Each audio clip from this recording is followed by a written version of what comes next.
Bugatti told the world this car was dead. They entered it into their global blacklist. They made absolutely certain that no authorized dealer, no certified workshop, not a single Bugatti-approved hand anywhere on the planet could legally touch it. They killed it on paper. And then one man walked into his garage, picked up a wrench, and brought it back to life anyway. That man is Mat Armstrong. And what he found buried inside that $4 million Chiron, what was hiding deep inside one of the most exclusive machines ever built, is the reason Bugatti so personally stepped forward to respond, not through a press release, not through lawyers, directly, intensely, in a way nobody in the car world saw coming. Here is about a Bugatti Chiron. This is not a car in any normal sense of the word. This is 1,500 horsepower, a machine that costs more than most people will earn across 3 entire lifetimes. It runs a quad-turbocharged W16 engine, 16 cylinders for turbochargers, 10 radiators just to keep that engine from destroying itself. It does 0 to 60 in under 2.5 seconds. It carries a top speed that the vast majority of human beings will never legally experience anywhere on this earth. By almost every measure, it is the most extreme production car ever built. And Bugatti has spent decades making sure every single person on the planet knows that.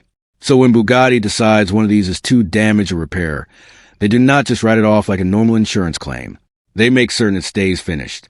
They register the VIN in a global system. They notify every authorized service center. They issue what amounts to a corporate death sentence for that vehicle, and then they walk away. Because in Bugatti's world, if they say a car is over, it is over. No debate, no appeal, no second chances. Nobody told Mat Armstrong that. Mat Armstrong is a British car rebuilder, not a billionaire, not a manufacturer. A man with a workshop, a camera, and an absolutely relentless appetite for taking on the projects that everyone else calls impossible. He has rebuilt salvage supercars before, McLarens, Lamborghinis, machines that came to him bent and broken and written off, and left his garage driving perfectly. But a Chiron, a Bugatti blacklisted Chiron, that was something else entirely. That was a level that nobody in the independent rebuilding world had ever attempted. And Mat looked at that car, looked at what Bugatti had said about it, and made a decision that would change everything. He bought it. He started filming, and he started tearing it apart. Now here is where it gets deeply, uncomfortably interesting. Because when you strip down a car that a manufacturer has declared a total loss, you expect to find damage.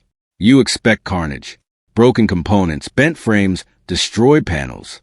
And yes, Mat found all of that. But buried underneath the crash damage, underneath the destruction that the accident had caused, Mat and his team found something else. Something that had nothing to do with the collision. Something that was already there, already living inside this $4 million machine, long before it ever hit anything. And that discovery is the thing that blew the roof off this entire story. We are not going to rush past this, because this is the detail that broke the internet. This is the reason Bugatti CEO felt personally compelled to respond. During the strip-down process, Mat began documenting exactly what he was seeing inside the car, and what he found raised serious, uncomfortable questions. Questions about quality control. Questions about the standards being applied to a vehicle at this price point. Questions that Bugatti would have vastly preferred stayed inside that garage and never made it to YouTube. But they did make it to YouTube. Millions of people watched. And once something is seen, it cannot be unseen. Think about this from Bugatti's perspective for a moment. Your entire brand is built on exclusivity, perfection, and prestige. Every message you have ever put into the world says the same thing. We are the best. We are the pinnacle. There is nothing above us. You charge $4 million for a car. And your customers, the billionaires, the heads of state, the generational collectors, they pay that price because they believe it. They believe in the myth of absolute perfection. That myth is not just a marketing strategy. That myth is the foundation of everything. The factory, the staff, the decades of reputation. All of it rests on that single idea that a Bugatti is as close to perfect as a machine made by human hands can possibly be. And then a man in a British workshop starts posting videos, frame by frame, part by part, with a camera and a commentary that millions of people are watching in real time. And suddenly the myth has a spotlight on it. Suddenly the inside of Chiron is visible to anyone with a phone and an internet connection. And Bugatti, sitting in Molsheim, France, is watching every single upload. Mat documented everything. The disassembly, the mechanical components, the carbon fiber structures, the legendary W16 being inspected by someone who had absolutely no reason to be gentle with Bugatti's image. And as the rebuild progressed, the internet was losing its mind. Every video was pulling millions of views. Every reveal was igniting arguments across forums, comment sections, social media. Was what Mat found genuinely a problem? Was Bugatti's blacklisting justified? Or was it a corporation trying to bury a car that could embarrass them? The world was divided. The debate was massive. And at the center of it all, Mat Armstrong just kept working. Because here's the thing about Mat that you have to understand. He does not do this for drama. He does not tear apart $4 million hypercars to start wars with manufacturers. He does it because he genuinely, obsessively, completely loves cars. And no corporate blacklist, not from Bugatti, not from anyone, was going to take that away from him. The rebuild itself was, by any objective standard, one of the most technically insane projects ever attempted outside an official manufacturer facility. Consider what he was actually dealing with.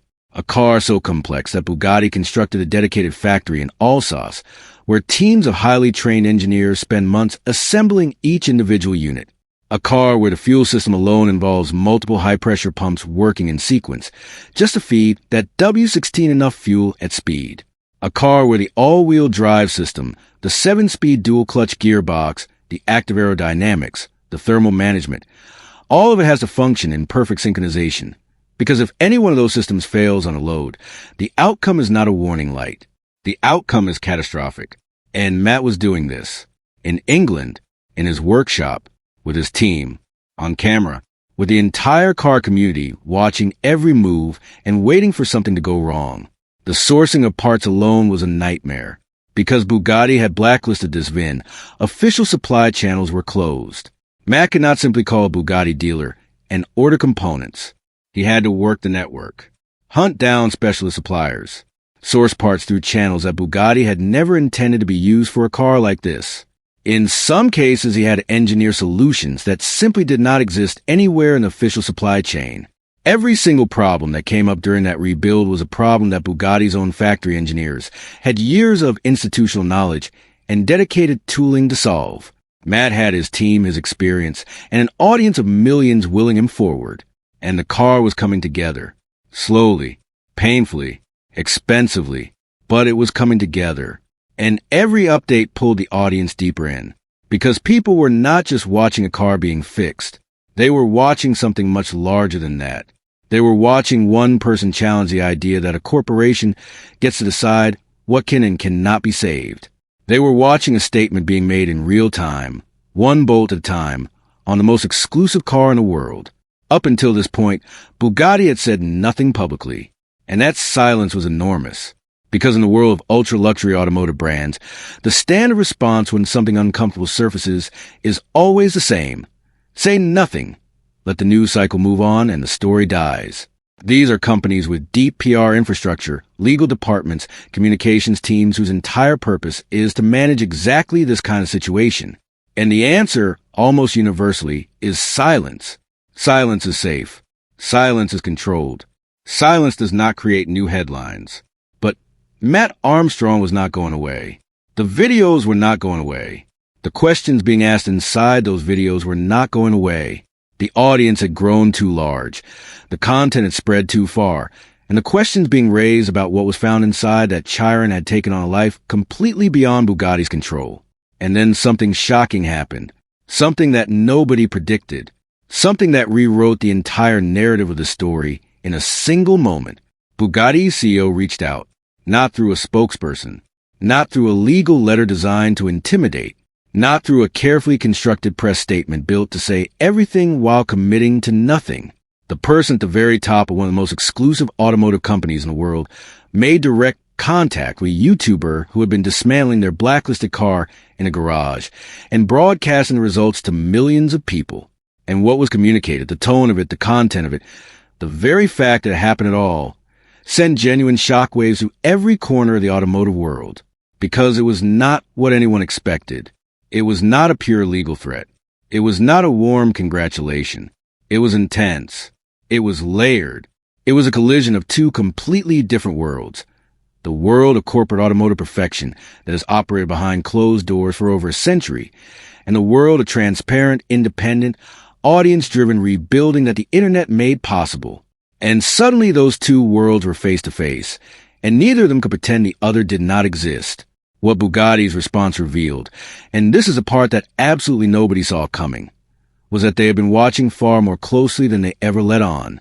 They knew the details. They knew what Matt had found. They had an internal position on every single thing he had documented. And the response from the top was not the response of a company that was blindsided. It was a response of a company that had been sitting with this, wrestling with it, and finally deciding that silence was no longer an option. That one man in a garage had forced the most exclusive car brand on earth to come to the table. And the terms of that conversation were nothing like anything the automotive world had ever seen before. Matt's reaction to that outreach told you everything. Because Mat Armstrong is not someone who is easily rattled. This is a man who has stared down engines that could have killed him, worked through rebuilds that would have broken most professional workshops, and done all of it in front of camera, without flinching. But the moment Bugatti's CEO made direct contact, something shifted. Because suddenly this was not just about one car anymore. This was about what that car represented, what the rebuild meant, what the questions Matt had raised on camera actually caused someone at the very top of a $4 billion luxury brand to answer. And here's the part that nobody in the comment sections and the forums had fully considered. By rebuilding that Chiron, Matt had not just defied a corporate blacklist. He had created a documented public record of what is actually inside one of these cars at the component level. He had given the world visibility that Bugatti had never voluntarily offered. And whether you see that as a gift or a threat depends entirely on which side of that garage door you're standing on. The fallout from Bugatti's response spread fast. Automotive journalists picked it up. Industry insiders started weighing in. People who had spent careers working inside the hypercar world began publicly commenting on what Matt's rebuild had uncovered and what Bugatti's CEO response actually meant for the brand going forward. Because this was not a small moment. This was a line being crossed that could not be uncrossed. A manufacturer this size, at this level of prestige, engaging directly and intensely with an independent creator over the contents of a rebuilt car. That does not happen. That had never happened. Until now. And Matt kept filming. Because the car was not finished yet. The Chiron was still on his lift, still being worked, still being documented for everyone watching at home. The CEO of Bugatti could reach out. The automotive press could run their takes.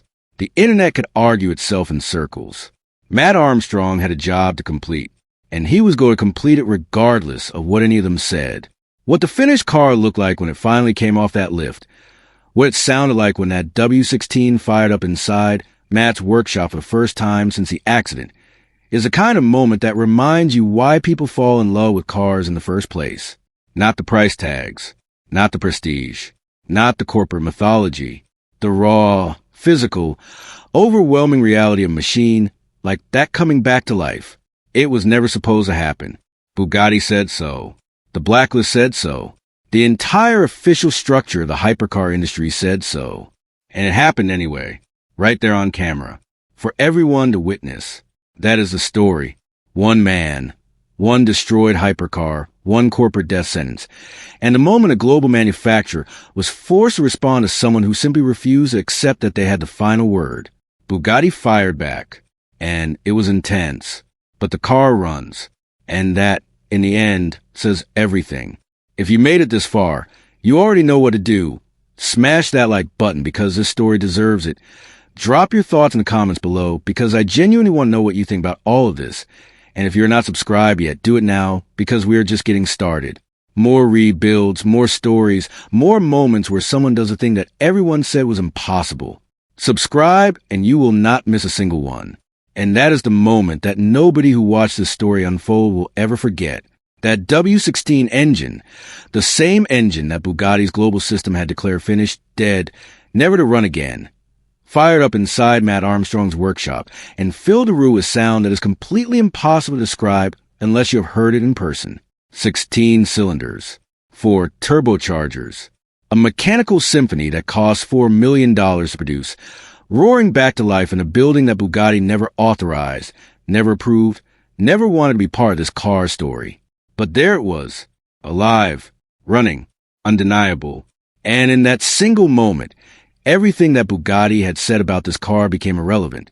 Every entry in their global blacklist